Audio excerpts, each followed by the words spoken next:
আসসালামু আলাইকুম ভিউয়ার্স। আজকে একটি ভিডিও নিয়ে আসলাম। এটি হচ্ছে ওয়ালটনের অ্যাক্টন রিভারেন্স সিরিজের ইনভার্টার এসি। এটি এতদিন ভালোই চলতেছিল এসিটার। এটি 3 মাস পর আর কি রিভিউ দিতে আসলাম।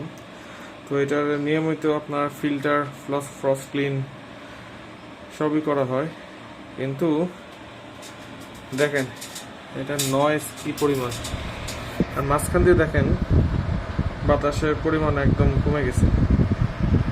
এই পাশ দিয়ে শুধু বাতাস বের হয় আর এই পাশ দিয়ে বাতাস বের হয়, মাঝখানে বাতাসের পরিমাণটা কম। এখন ওয়ালটনের এসির মডেলগুলোর সমস্যাটা আমি দেখতে পাচ্ছি যে নতুন যেগুলো বের করছে ওরা, আপনার ওদের যে ব্লোয়ারটা আছে ভিতরের, এই ব্লোয়ারের মধ্যে একটু ডাস্ট অ্যাকিউমুলেট করলেই আপনার এসি ফসফস আওয়াজ করে, অথবা আপনার এরকম মানে বাতাসের এয়ার ফ্লোটা ঠিক মতো হতে চায় না। তো আমার কোশ্চেনটা হলো, এত রেপুটেড একটা কোম্পানি, এত এফিসিয়েন্ট ওদের ইঞ্জিনিয়ার্সগুলো আছে, highly educated engineers, technical team, তো এরকম একটা ব্লোয়ার কি তারা ডিজাইন করতে পারে না যে হালকা ডাস্ট অ্যাকুমুলেট করলে অন্তত এয়ার ফ্লোতে প্রবলেম হবে না?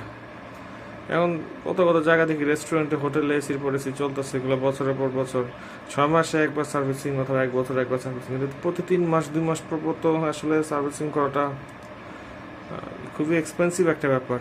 আর এত সার্ভিসিং করলে তো আপনার এসিও লাইফ স্প্যান অনেকখানি কমে যাবে। উপর দিয়ে দেখেন গ্যাপটা কতখানি, এটার ফিল্টার দেখেন ক্লিন একদম, তারপরেও আপনার এই ইস্যুস।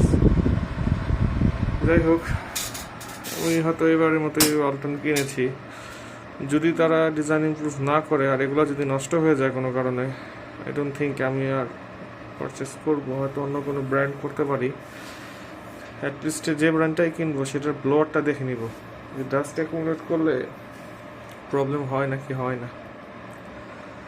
কারো কাছে যদি কোনো আইডিয়া সাজেশনস থাকে যে 3 মাস পর পর সার্ভিসিং না করিয়ে অন্তত 6 মাস পর্যন্ত সময়টা ম্যানেজ করে কি এটা ইউজ করা যায় নাকি যায় না, যাই হোক দেখি কি হয়।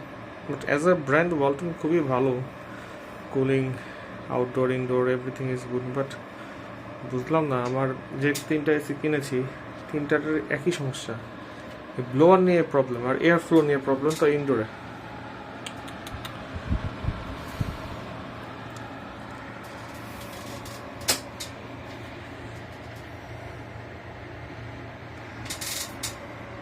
Thank you viewers.